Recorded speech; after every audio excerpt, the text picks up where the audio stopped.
We are live. We are live. Hello, hello, hello. Hello, critical thinkers. Hopefully, everybody's doing well this Friday night.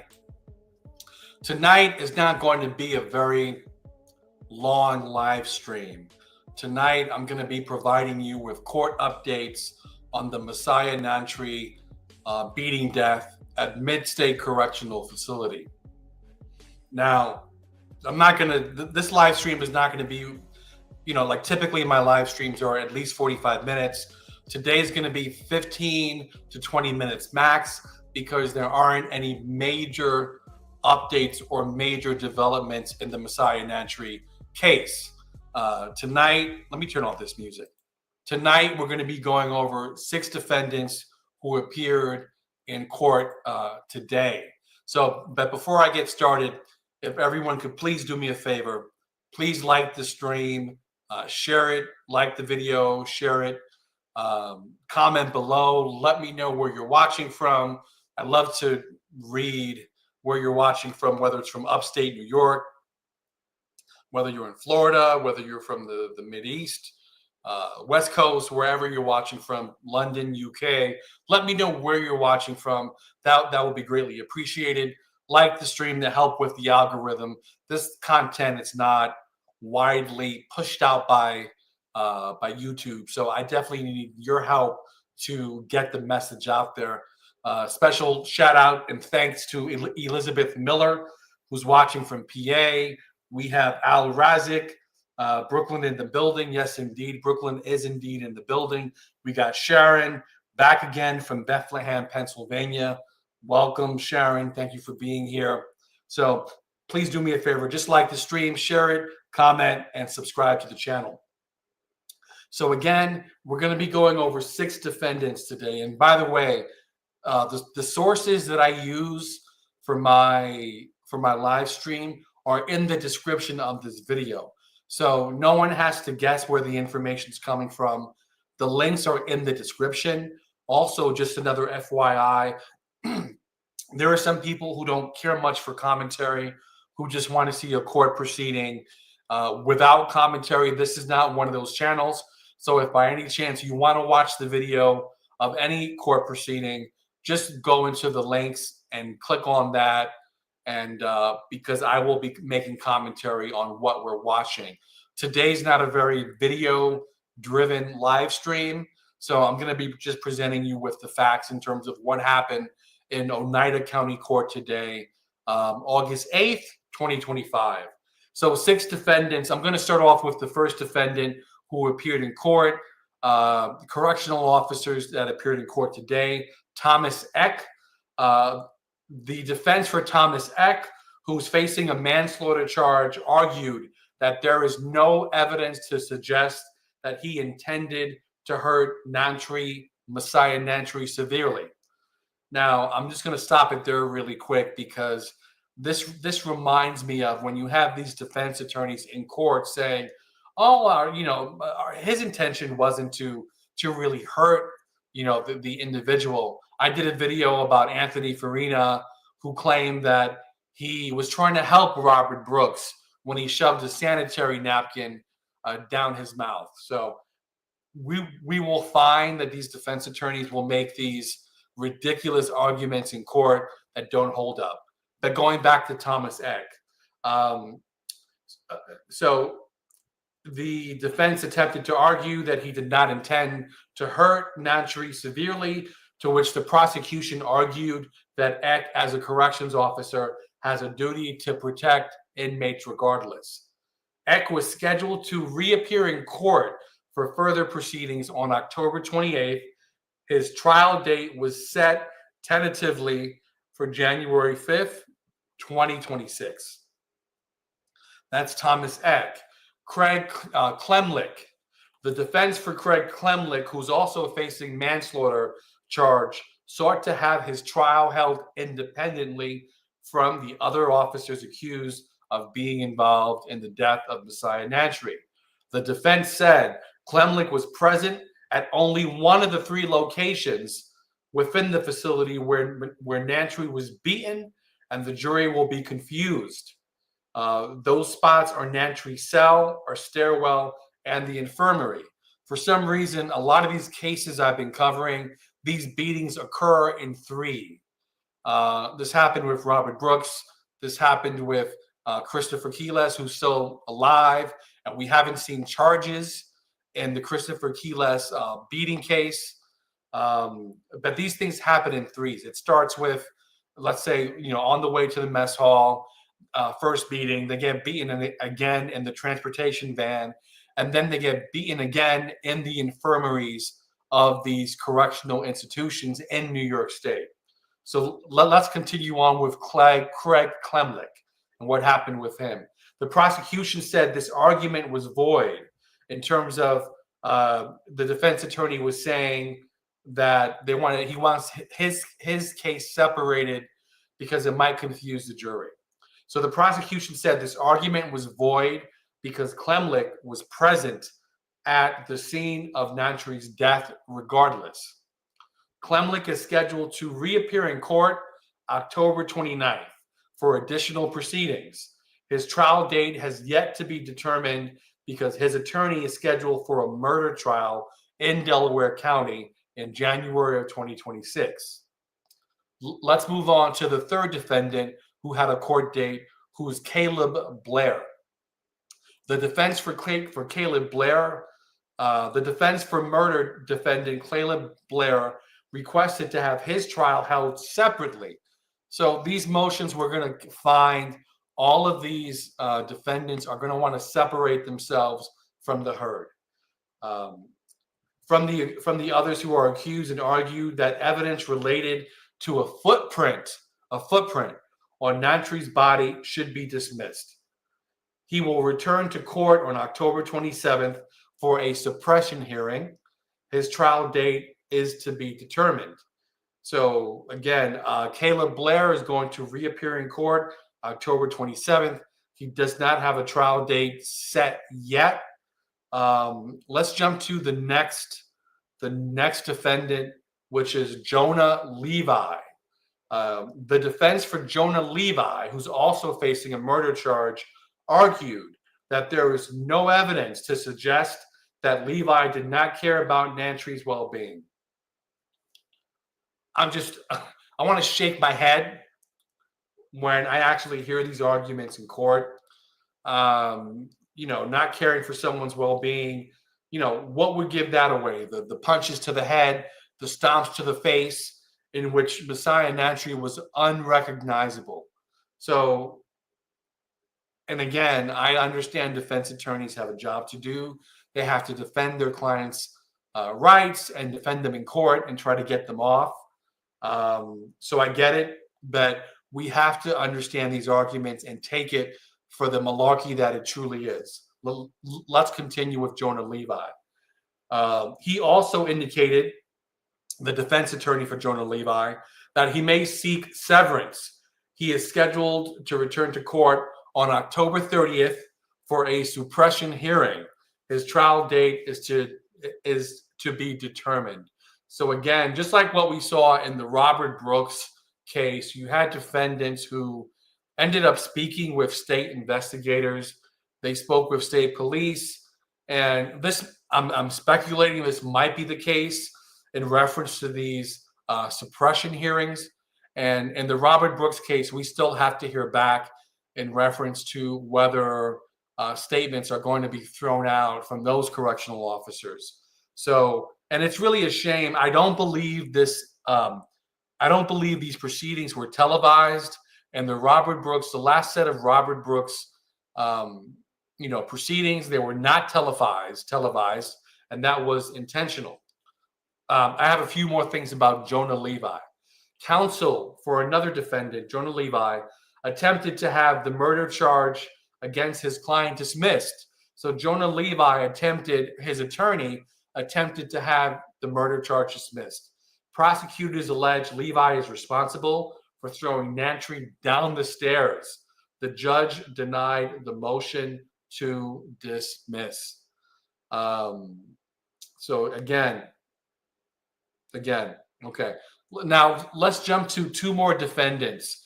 Both Joshua Bartlett and Nathan Palmer. You might have heard the name Joshua Bartlett. He was affiliated with the Christopher Keeles beating. His name comes up. And at the moment, we don't know whether there'll be charges against Joshua Bartlett in that beating, which there should be. Every incarcerated individual who's gotten murdered and beaten by the hands of correctional officers, they should be prosecuted to the fullest extent of the law. So let's go to Joshua Bartlett and Nathan Palmer. Both of these correctional officers had pleaded guilty to hindering prosecution and falsifying business records in May and June, respectively. Now, each face, I believe it's 1 year for every count that they pled guilty to. Okay? These two officers who already pled guilty, they're cooperating with Oneida County Special Prosecutor Bill Fitzpatrick in this case. Now, initially, okay, so here's what happened with Bartlett and Palmer. Palmer will return to court for sentencing on October 10th, while Bartlett will return on November 17th. When I heard that they were not sentenced today, because that's what I was expecting, I was like, what the hell is going on? Why are they kicking the can down the road? And why aren't Bartlett and Palmer being sentenced today? And it turns out they're not being sentenced today because of these trial dates being delayed further. So these upcoming trial dates are connected to their plea deals and them being sentenced. So that's the delay. I don't like it. They should be sentenced, but it's not happening as of yet. And what we see is that I feel as though, in my opinion, is that, you know, this case is just being kicked down the road. It's being delayed. I still believe that Nathan Palmer and Joshua Bartlett should have been sentenced today, regardless of the trial dates for their co-defendants. But that's me. Okay, so Nathan Palmer is coming back to court on October 10th, which is not that far away, and Joshua Bartlett is coming back to court on November 17th. Before I move on to the next piece of news, if everyone can please do me a favor, please like the video, share it, and if you haven't done so already, please subscribe to the channel. Hopefully I can speak properly. Please subscribe to the channel if you haven't already. It helps with the algorithm. And if you feel so inclined to help fund the work, which is always greatly appreciated, you can Cash App Critical Combo HR. That's the Cash App, or send a super thanks or super chat. Those are always greatly appreciated. So one thing I want to do before I show a video is just do a couple of comments very quickly and give thanks for some people being here. Wanda is from Oklahoma. Thank you for being here, Wanda. Sean is from South Central, West Florida.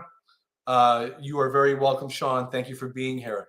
Al says, Sean Mills, reporter from Rome Sentinel, wrote an excellent piece on today's proceedings. I actually haven't read that, but definitely Sean Mills is a reporter. He's been covering the shit out of the Robert Brooks case and the Messiah Nantwi case. So definitely go out and read Sean Mills's work. I featured some of his work here before and given him credit. Sean says, this government corruption as bad as Long Island audit cop corruption. Correct. Our government has got emboldened in lying and corruption.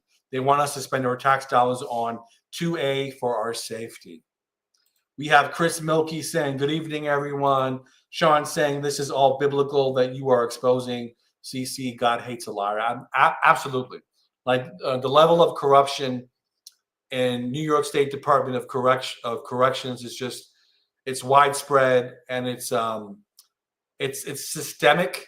Sometimes I don't use that word often, but it's systemic injustice that's occurring in our correctional facilities.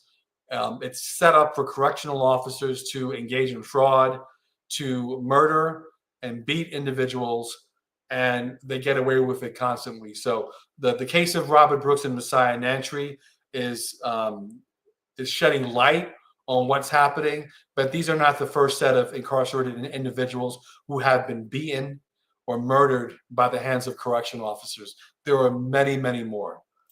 Al says, could there be a sentencing if they didn't plead? Could there be Al, I believe they would have to plead before they are sentenced. So you have to have the sentencing or you have to have the conviction.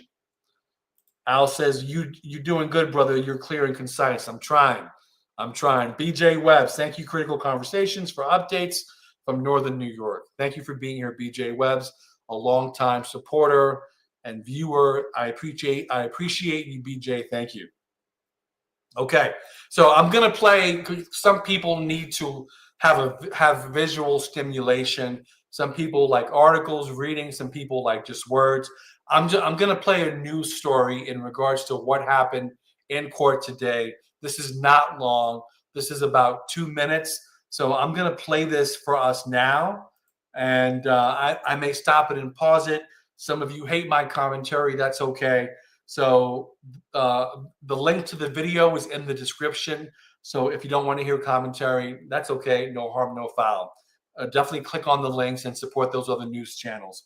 So I'm going to pull this up now, and we will get to watching. Here we go. Corrections officers connected to the death of an inmate in Marcy appeared in court this morning, and we learned the judge wants a trial early next year. How early? January 5th. News Channel 2's Luke Radel was in the courtroom for us and joins us now live in studio tonight. Luke, good evening. Good evening, Jason. As a reminder, prosecutors allege 22-year-old Messiah Nantwi died from traumatic brain injuries sustained in a series of beatings by guards at Mid-State Correctional Facility. Just one quick thing. Understand that Messiah Nantwi was unrecognizable. Also, he suffered from mental health issues. This is a beating that should not have happened. And the level of brutality and viciousness was by far just absolutely horrible what they did to Messiah Nantwi. Someone who was handcuffed, someone who was beaten in multiple locations. On March 1st, 6 of the COs indicted in connection to his death came back to Oneida County Court today for another round of appearances ahead of an eventual trial. 2 facing charges for manslaughter, while 2 more are charged with murder in the second degree. Joshua Bartlett and Nathan Palmer have both previously pled guilty and are cooperating with the Oneida County DA's office, the special prosecutor in this case. They were set to be sentenced today to lesser charges, but that was delayed, given that a trial date has yet to be definitively set for all of the other defendants. A tentative trial date, though, is set for one of the inmates on January 5th, 2026. Several of the COs attempted to sever their trials from the others, including Jonah Levi, whose attorney argued and also tried to get the murder charge against his client dismissed. That motion was denied. Just one quick thing about Jonah Levi. I am 95% certain. I did a story about Jonah Levi in reference to Mid-State. Jonah Levi, and somebody can correct me, was on probation for beating another incarcerated individual. And I'm going to announce this, but I'm having the family member and the incarcerated individual come on Monday night. So stay tuned for that announcement. But just understand that there's no such thing as bad apples. These officers are rotten to the core. And this is the culture of New York State docks. This is the culture. This is what they do. So understand that. Stop saying bad apples. Stop saying that. This is what they do. Levi will return to court on October 30th for an evidence suppression hearing. No trial date has yet been set for him. Same goes for Blair, who will return to court a few days earlier on October 27th. Thomas Eck returns to court the next day with that trial date on January 5th. But Clemck, who faces a similar manslaughter charge, will return to court the day after and has yet to have a trial date determined because his attorney has another murder trial in Delaware County in early January, around the time when Judge Nolan was trying to schedule for all the defendants together. Jason? All right. Okay, so that's it. That's it for the story. So, there's something that I told everyone from day one. For those of you just here for the first time, please like the video, share it, subscribe, comment. Let me know where you're watching from. This channel started out not as a channel covering, corruption and police brutality. It started out as a human resources channel. So just understand this. I'm going to continue to cover these cases. I'm going to continue to cover them till the very end.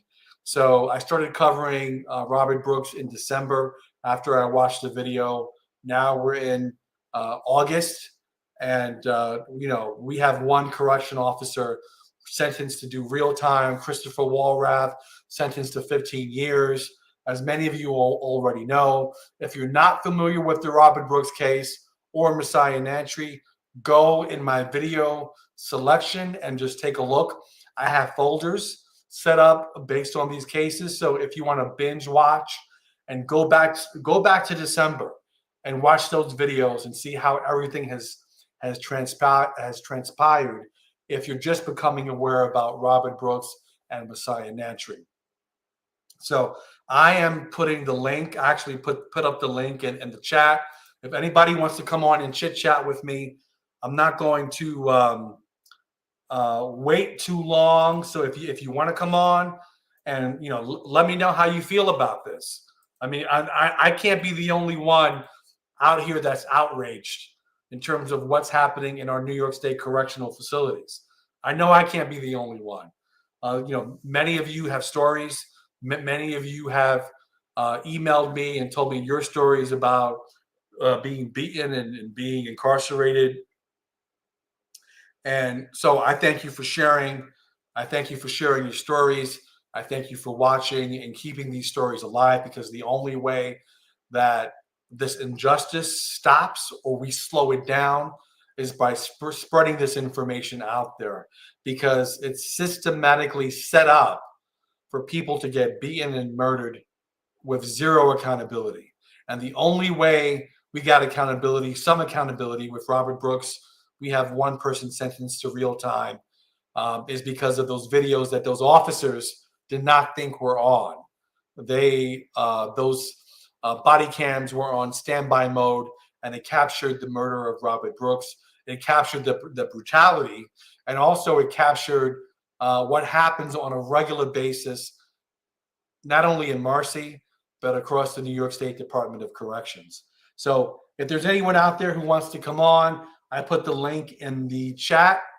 If you do want to come on, you have to share your camera. You have to show your face, add your microphone, and click on Enter Studio. Click on Enter Studio. Okay?